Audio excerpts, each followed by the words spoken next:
शरीराच्या सोनोग्राफीसाठी जिल्ह्यातील सर्वाधिक अत्याधुनिक सोनोग्राफी मशीनद्वारे तपासणी, जलद आणि अचूक रिपोर्टसाठी भिसे सोनोग्राफी व एक्स-रे सेंटर पलूस, संपूर्ण शरीराची सोनोग्राफी, सर्व pregnancy scans, fetal 3D 4D scan, colour Doppler, digital X-ray, elastography, anomaly scan यासह दर गुरुवारी 2D इकोची सुविधा। भिसे सोनोग्राफी व एक्स-रे सेंटर पलूस, जुने मराठे भिसे हॉस्पिटल जवळ, कन्या। जुलमी सत्तेला झुकवायचे असेल तर मराठ्यांनी एकजूट दाखवावी। बोरगावातून एल्गार। संघर्ष योद्धा मनोज जरांगे पाटील यांच्या नियोजित सांगली दौऱ्याच्या पार्श्वभूमीवर बोरगाव तालुका वाळवा येथे सकल मराठा बांधवांची संघटनात्मक बैठक उत्साहात झाली। या बैठकीत 15 ऑगस्ट नंतर सांगली जिल्ह्यात 4 जाहीर सभा घेण्याचा निर्णय झाला असून त्यापैकी एक सभा बोरगाव येथे होणार असल्याची घोषणा सरपंच जितेंद्र पाटील यांनी दिली। गणेश मल्टीपर्पज हॉल येथे झालेल्या बैठकीस शेतकरी संघटनेचे नेते बीजी पाटील, क्रांती साखर कारखान्याचे अध्यक्ष शरद लाड, सरपंच जितेंद्र पाटील यांच्यासह विविध तालुक्यातील शेकडो मराठा बांधव उपस्थित होते। बीजी पाटील यांनी मराठा समाजाने मतभेद विसरून मनोज जरांगे पाटील यांच्या नेतृत्वामागे एकजूट दाखवल्यास शासनाला झुकावे लागेल असे सांगितले।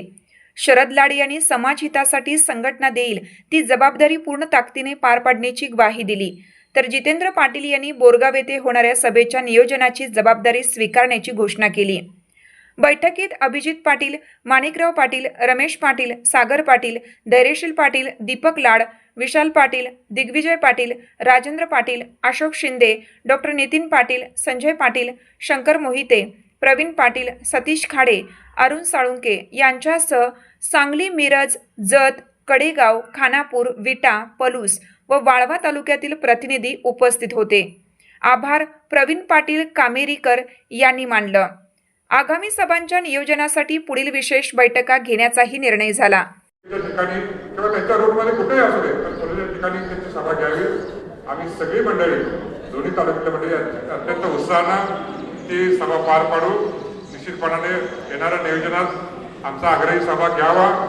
निश्चितपणानं उद्याच्या भविष्यात होणाऱ्या प्रत्येक समाजाच्या चळवळीत आम्ही अग्रभागी राहू आणि इथून पुढच्या काळात मनोजदादा जरांगे पाटलांचं नेतृत्व कशा पद्धतीनं पुरवायला पाहिजे, कशा पद्धतीनं जपलं पाहिजे आणि अशी नेतृत्व आपल्या मराठा समाजात वाढली पाहिजे, यासाठी आपण सगळ्यांनी मिळून एकत्र आलं पाहिजे, संघटित झालं पाहिजे, हा एक विश्वास या निमित्तानं व्यक्त करतो।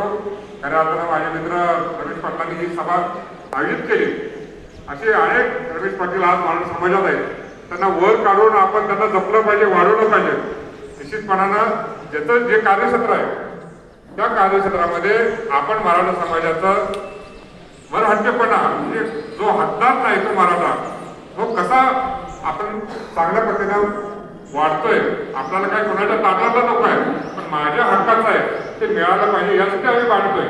ही भावना आपण सगळ्यांसोबत पोहोचली पाहिजे। निश्चितपणानं त्यात जर आपण यशस्वी झालो तर आपलं चळवळ, आपलं नेतृत्व निश्चितपणानं उद्याच्या भविष्यात एक अग्रभागी असेल असा विश्वास त्या निमित्तानं व्यक्त करतो। लवकरच तारखा ठरवा, नियोजनाची बैठक लावूया।